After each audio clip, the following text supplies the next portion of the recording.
次にカップル。トイレの方に男が寄っていく。入ってくれるのか。入っ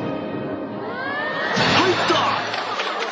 何も知らず鍵をかける男。カウントダウン開始。ベンチに座り彼氏が出てくるのを待つ彼女。パンツを下ろししゃがんだ。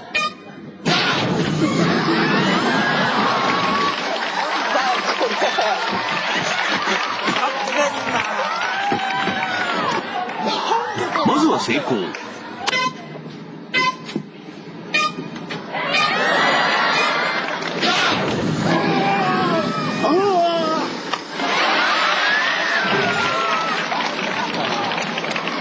お尻を出すがすぐさまズボンを上げ始める男性。しかしこの時彼の目に映ったもの、それはおばさん3人組。監視小屋脇に設置。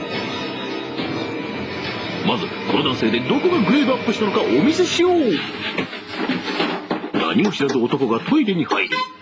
鍵をかけるとカウントダウン開始。ここまでは先ほどのトイレと同じだが、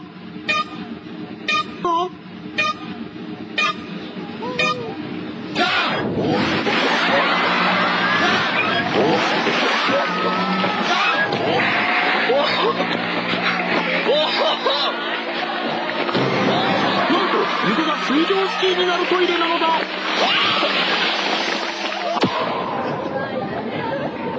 まず最初にやってきたのはカップル。男が彼女にバッグを手渡しトイレの中へ。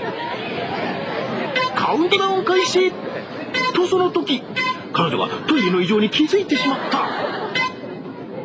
だがもう遅いのだ。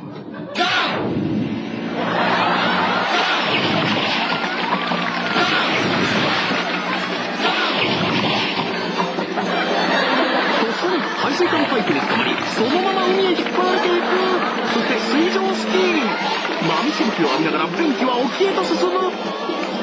心配する彼女は上手に